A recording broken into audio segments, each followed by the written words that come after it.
Hey, what's going on guys? So today I'm very excited because I will be showing you all a very unique scenery for X-Plane.11 from scenery developer Rising Dawn Studios. They recently released their latest scenery package, Riverside Municipal Airport Kilo Romeo Alpha Lima, which is a general aviation and small business jet and helicopter airport located about 46 miles east of downtown Los Angeles. Actually, this is much more than just a simple scenery package.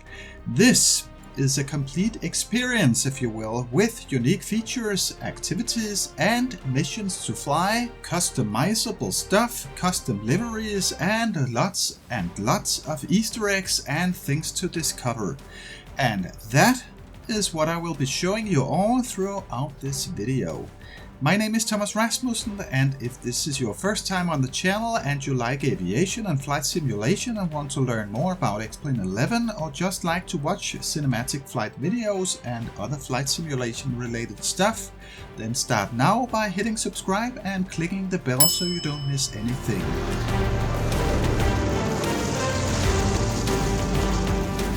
Okay.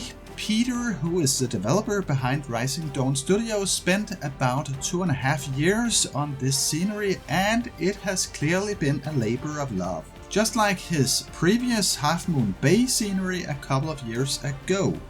As mentioned, this scenery is very unique in many ways, and it's much more than just a simple scenery package. In fact, I think many, if not all developers could learn a lot here from Peter's approach to scenery development. Because not only is this scenery top-notch quality in terms of 3D modeling, animations and ultra-crisp textures and tons of stuff to discover, which I will show you. But on top of all that, Peter has cleverly managed to wrap it all up in sort of a complete adventure experience with activities and missions to fly throughout the whole year. All cleverly organized via the included activity calendar. Now, before showing you a few of the many missions from the activity calendar, we will be taking a look at some of the nice details and features of the airport. Let's start with 3D modeling. Not that I will go into so much detail with it, but just rather let you experience for yourself throughout the video how Peter has done one hell of a job modeling the tiniest small details and everything in super high quality. Here are a few examples that speak for themselves.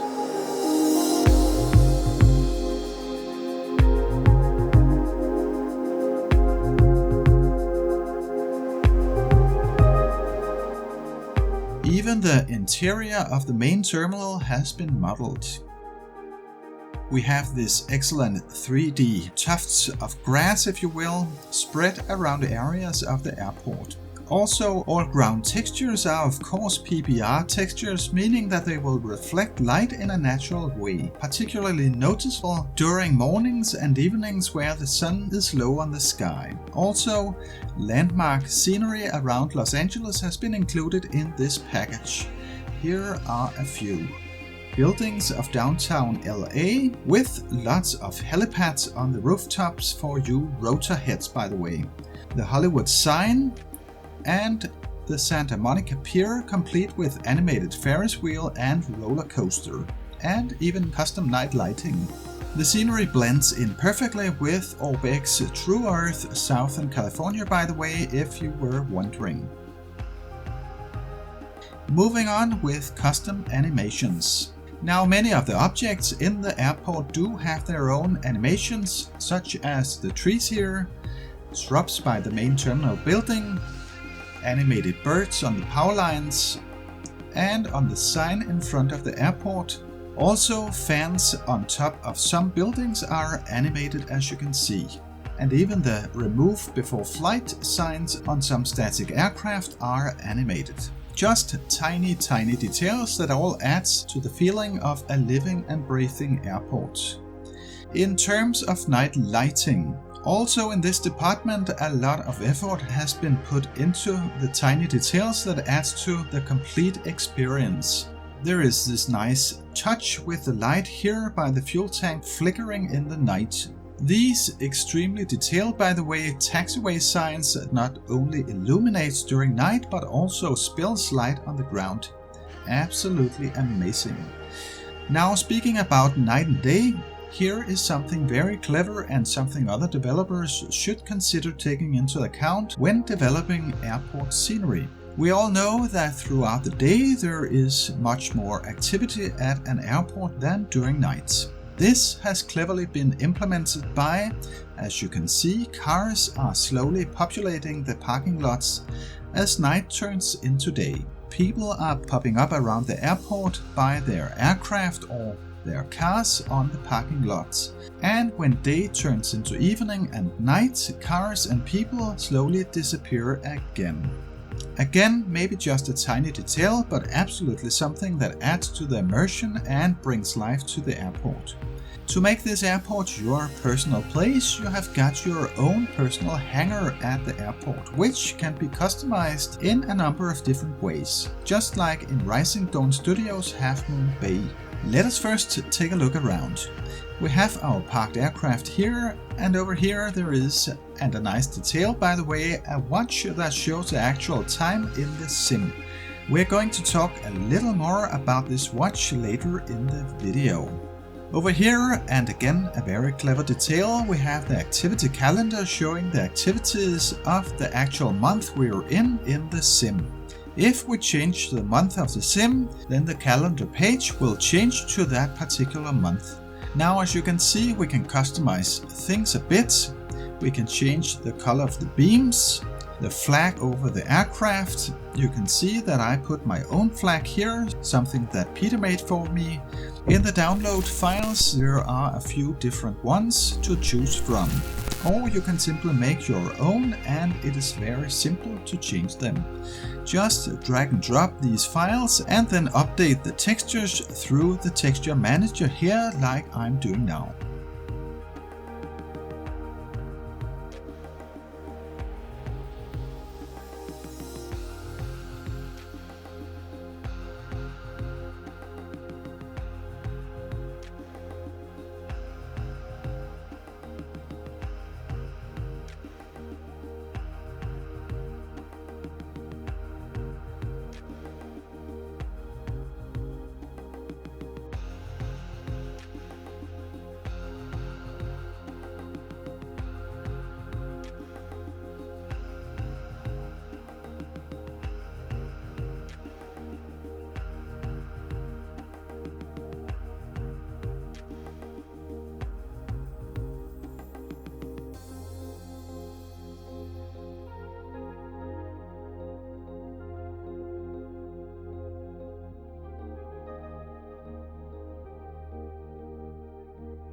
Now on to what I find particularly ingenious and unique about this scenery, the activities and missions. And this is where other developers out there should really be watching and listening, because this is brilliant. See, the scenery package includes, as mentioned, the activity calendar for the whole year, which, as you can see, is packed with missions and activities. I'm also going to show you a few of the missions here, so before I do that, here's a spoiler alert. If you want to experience these for yourself, then you should stop watching right now. For others, let us start with the Riverside Airshow, which is an actual event that also takes place in real life. It takes place on July 11th. Now, as you can see, the scenery setting has now changed into an event with hundreds of spectators and old aircraft. Now there are a few extra things to see here too. There is this yellow balloon flying around here. There is a drone flying around taking pictures of people at the event. And there is an Easter egg where you can actually locate the person among the crowd who is piloting the drone. Here by the pink cotton candy booth. There is also the lineup here to the animated full body flight simulator.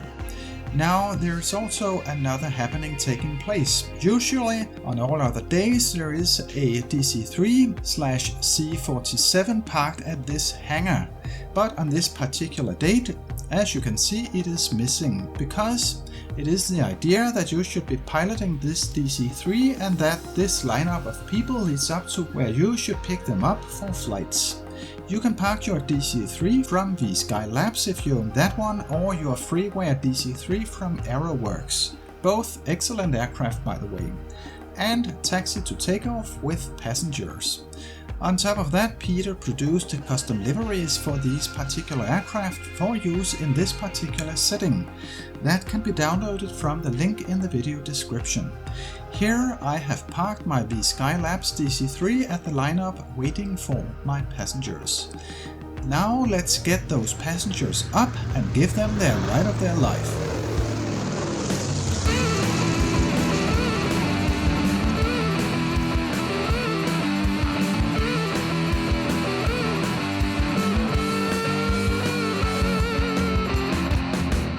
Another mission is the Rocket Man, where you will experience a rocket launch. See, Peter is a fan of and inspired by Elon Musk, known for Tesla and the SpaceX space program, and therefore Elon Musk is also featured in a few of these missions, and one of them is this one. It takes place on October 7th at the Vandenberg Air Force Base, which is one of SpaceX's real-world launch facilities. And the rocket in this setting, called SAOCOM-1A, launches at this particular time. So let us try to set this event up and watch the rocket launch.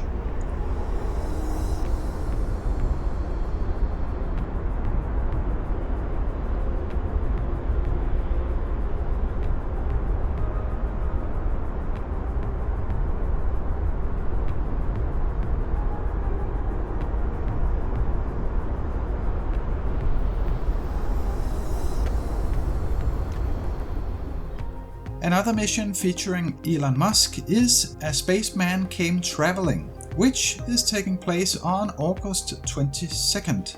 Both of these two missions, Rocket Man and A Spaceman Came Traveling, are both 70s songs. About space, by the way. And there is a whole story to this mission, something I like very much and something that gives you a purpose in the sim other than just randomly flying in and out of the airport.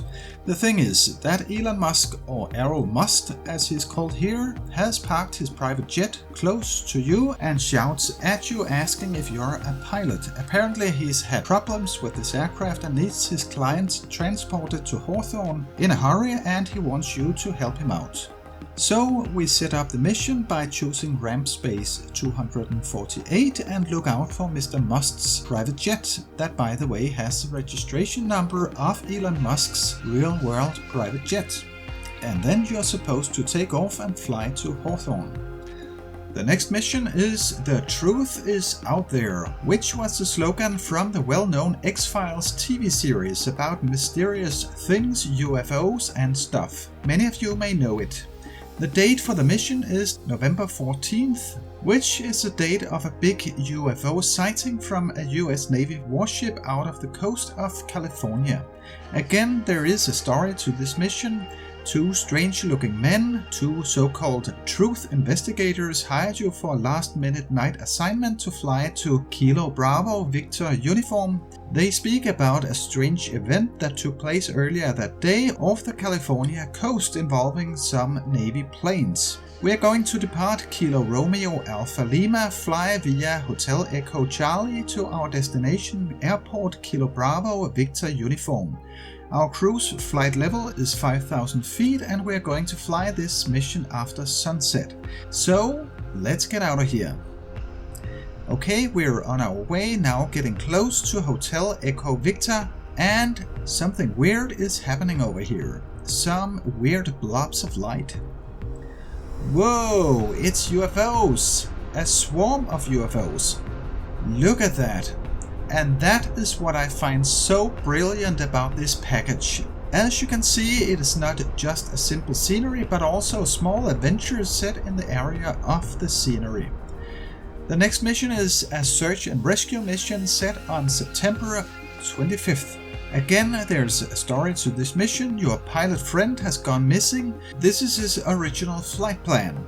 So based on that, we fly that route and set our COM1 radio frequency to 121.50 MHz, which is also the radio frequency in real world designated for emergency communication. Okay, take a look down there. We found our pilot friend, and you can see that he's shooting emergency flares up in the air with his signal gun, so we can see him. Now let's try to land as close to him as we can. Okay, so we landed safely beside him. Now let's pick him up and change the frequency away from the emergency frequency. And now you can see he's disappeared because, yeah, he's in our aircraft. And we can fly him back home again. Okay, on to Easter eggs, something that Peter and I talked a lot about right after he released his Half Moon Bay that also included a lot of Easter eggs. Now there are a ton of Easter eggs in this package, something I always enjoy, and also goes to show that Peter enjoys what he does and likes to spoil us with lots of fun things to explore. Many of you may remember the Knight Rider TV series. Anyways, this series is among Peter's favorites. For those of you that do not know it, the series revolves around this intelligent car called KITT. If you saw Knight Rider, you definitely remember this car with the red lights flashing on the front. This Easter egg is on January 3rd, and there is a little story to this because Knight Rider was also known for its excellent electronic musical theme.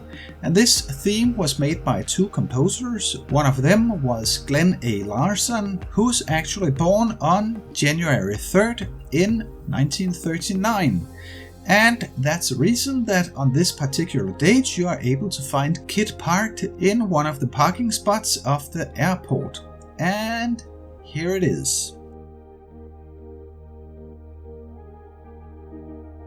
Another favorite of Peter's is the Back to the Future movies, and the airport is packed with Back to the Future Easter eggs. October 21st, 2015 was Back to the Future Day. It is the day Marty McFly, the main character, and Doc Brown, the professor, travel to the future in their time machine, the DeLorean, in Back to the Future 2.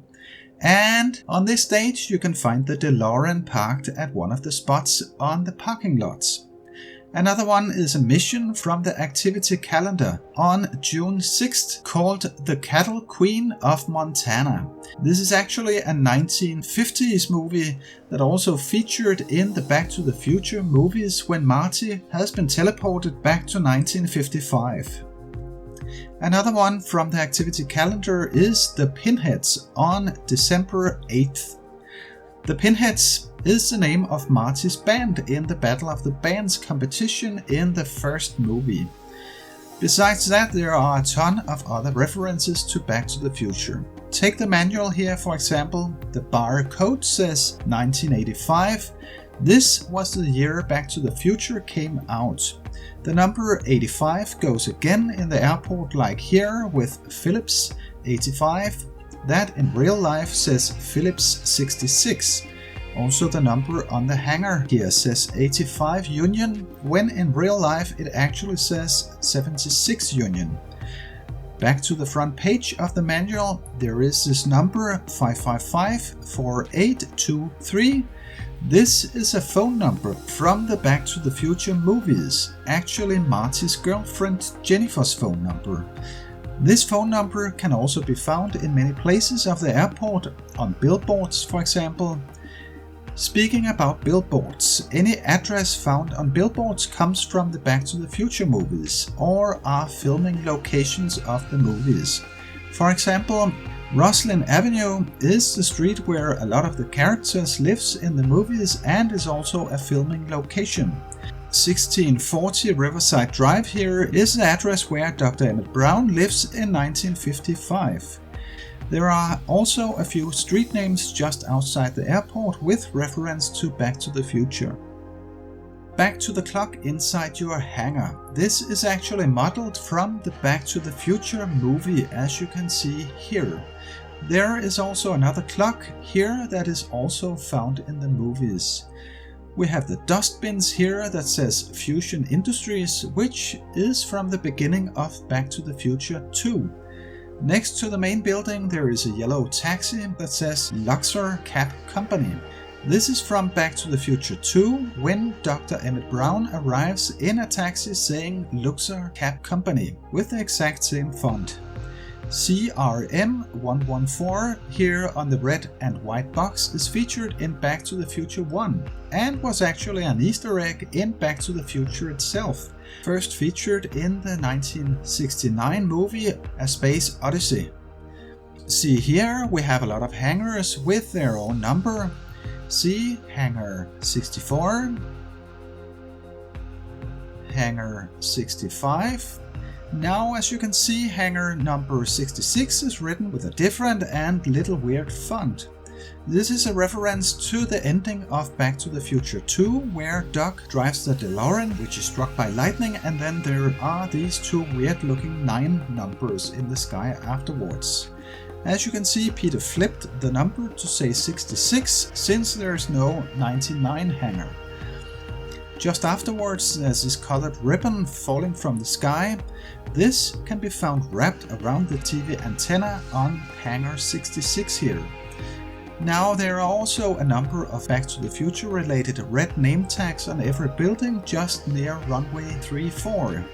This, for example, Biff's Automotive Detailing. This is from the end of episode 1 and 2 using the same font as can be found on this matchbox in the movies. Costco here is a company from Back to the Future 2, again using the same font as in the movies. There is Rising Dawn Studios here, not a reference to Back to the Future but the developer of the scenery. D. Jones Waste Hauling is from Back to the Future 3. A. Jones Manure Hauling was a company that existed in 1885 when Marty was in the Wild West, and also in 1955, although with different owners. G. Wilson's Hoover Conversions is from Back to the Future 2 when Marty arrives in 2015 in Hill Valley. We have already mentioned Fusion Industries. Statler Toyota Finance Office comes from 2 places in Back to the Future 1. The first one is only spoken about in the radio in the very beginning of the movie. And the second one is Marty's pickup truck, which is from Statler Toyota. It is also featured in Back to the Future 3 when Marty sees Hill Valley in the Wild West in the 1850s for the first time. There is this sign from Joe Statler, same company, but back then selling horses instead of cars. Other Back to the Future related brand names can be found on these white buildings on the other side of runway 34. All are fake brand names, but 2 stand out. LT, Lloyd and Thompson refers to 2 of the big actors of the movies, Christopher Lloyd, who plays Dr. Emmett Brown, and Leah Thompson, who plays Marty's mother. Stalls, here with an image of a fox, is a reference to Michael J. Fox playing the main character Marty McFly, and Eric Stoltz, who was originally supposed to play Marty McFly. They actually started filming with him before Michael J. Fox, but after 2 weeks they decided to replace him. So this is a reference to Michael J. Fox, who became Marty McFly, and Eric Stoltz, who was supposed to play him. Other Back to the Future references also include this pole in front of the main building. It is also there in real life and is normally a part of the instrument landing system, actually called a MALSR, an abbreviation of Medium Intensity Approach Light System with Runway Alignment Indicator. And you can see it here on the little plaque, although Peter changed it to Marty, Alan, Lorraine, Strickland and Robert instead. These are all names from within the movies, except from Robert, who did not play in the movies, but is Robert Zemeckis, the director of the movies, and Bob Gale, the photographer. Here is a blue and yellow locomotive on the railroad running through the airport, saying Ventura County Railway. It is a reference to pretty much the very end of the trilogy, where Marty is sitting in the DeLorean on the railway with the train thundering towards him. And with that, we also got to the very end of this video of features and Easter eggs of Rising Dawn Studios' Riverside Municipal Airport. I can highly recommend this scenery, which, as shown, does include lots and lots of innovative features, adventures, and things to explore. What I've shown here is only a small percentage of the total amount of stuff to discover. Also, a huge thanks to Peter, the developer, for helping me out in terms of guiding me to all the cool stuff that I could then show you in this video. I hope you enjoyed the video. If so, please don't forget to like, share and subscribe. Thank you so much for watching, and see you very soon.